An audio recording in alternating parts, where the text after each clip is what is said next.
वेदांत सत्यम ने लिखा है, प्रणाम गुरुजी। पिछले एक सेशन में आपने वर्जिनिटी के टैबू की बात की थी। पुरुषों को वर्जिन पत्नी पाने की चाह क्यों होती है, क्यों होती है?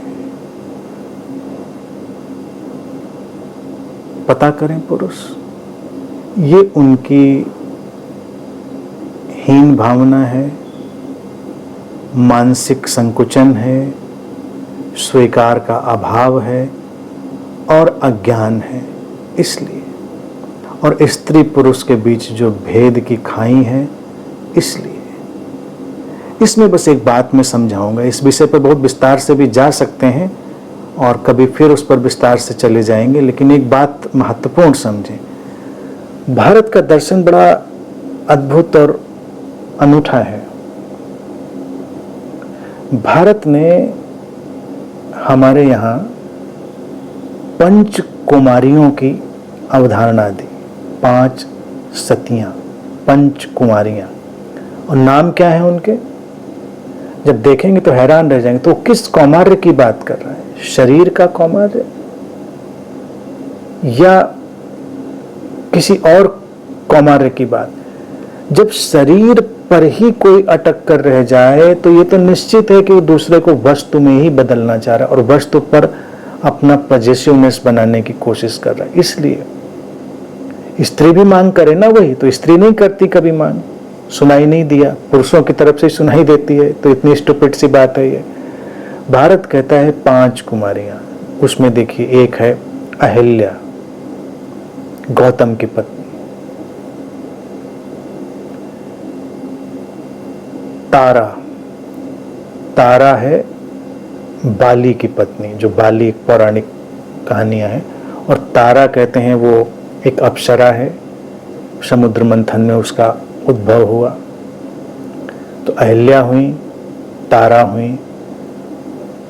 मंदोदरी, मंदोदरी रावण की पत्नी, जो रावण की मृत्यु के पश्चात जिन्होंने विभीषण से विवाह कर लिया। ये 3 हुई। और फिर कुंती और द्रौपदी। कुंती महाभारत का एक कैरेक्टर, जिसके बारे में वो कहते हैं कि उन्होंने देवताओं से संतानें पैदा कर ली। कैसे पैदा हुई होंगी? तो शारीरिक सुचिता, और वो तो वहां पर फिर उस तरह से काम नहीं करी। कहानी वाले कहते हैं कि वो बस कुछ कान से रोशनी मंत्र वंत्र करके, लेकिन हम उसको एज इट इज मान लें कि उन्होंने देवताओं के संसर्ग से। भारतीय दर्शन ने उनको भी पंच कुमारी में रखा।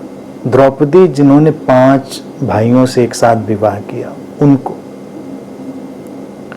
ये 5 स्त्रियां, अहिल्या गौतम ऋषि की पत्नी है, इंद्र से उनका संबंध बन जाता है। हालांकि कहानी ये कहती है इंद्र ने धोखे में उनको डालकर उनसे शारीरिक संबंध बना लिए अहिल्या से, जिससे कुपित होकर गौतम ऋषि ने उनको श्राप दे दिया कि तुम पत्थर की बन जाओगे और फिर जब भगवान राम आएंगे तुम्हें स्पर्श करेंगे तब तुम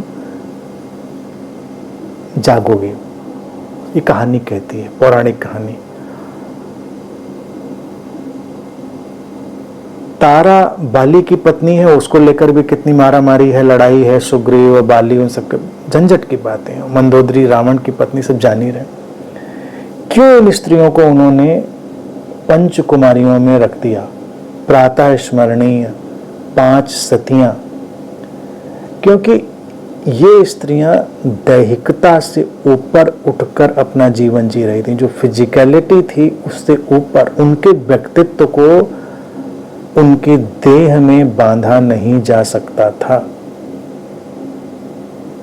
क्योंकि और उनके गुणों और कैरेक्टर्स की जब बात करेंगे तो सारी बातें समझी जा सकती। लेकिन भारतीय दर्शन दिखाना ये चाह रहा था कि जिस चीज को हम मानते हैं कौमार्य का आधार, वो तो है ही नहीं वहां पर। भाई, किसी स्त्री का विवाह हो जाए तो हम कहाँ उसको कुमारी कहते हैं? कभी सुना? क्या विवाहित स्त्रियां कुमारी नहीं हो सकती? विवाहित स्त्रियां भी कुमारी हो सकती हैं अगर उनका अंतर्मन एक खिले हुए कमल की तरह हो जाए, समाधिस्थ हो जाए, सर्वग्राही स्वीकार से भर जाएं। और यहाँ पर उन्होंने उन सारी स्त्रियों को लिया जो विद्रोही हैं, विवाहित हैं, समाज के बने हुए जो खांचे हैं उनको नहीं मानती हैं, उनसे हटकर जी रही हैं, और उनकी अपनी जो तेजस्विता है वो प्रचंड है।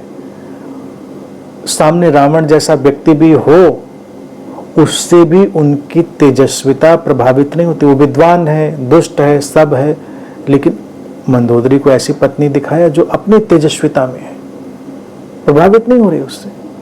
वही द्रौपदी का 5 लोग हैं उसके प्रेम में, लेकिन वो प्रभावित नहीं, अलिप्त है। कुंती ने भले इस तरह से बच्चे पैदा किए हों, लेकिन वो अलिप्त हैं। अहिल्या, तारा, सब ये नाम लिए, पौराणिक कथाएं, सुंदर कहानियां हैं। तो भारत ऐसी स्त्रियों की बात करता है जो एक लपट की तरह जीती हैं, अपनी दैहिकता, फिजिकलिटी में नहीं जीती हैं, जिनकी तेजस्विता, प्रतिभा, प्रज्ञा किसी भी बाहरी फैक्टर पर आधारित नहीं है, उनके अंतरतम से उपजती है, वो कुमारी है।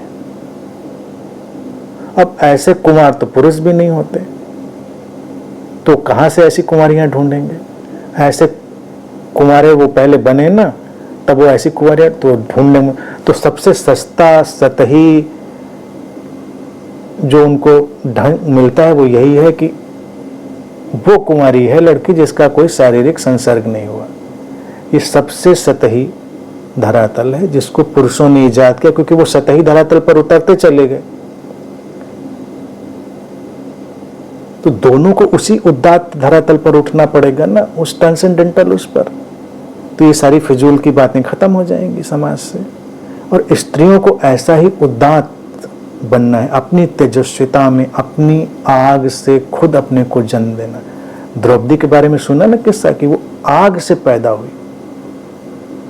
आग से कौन पैदा होता है? आग से थोड़े कोई, यानी कि वो आग जैसी, लपट जैसी है।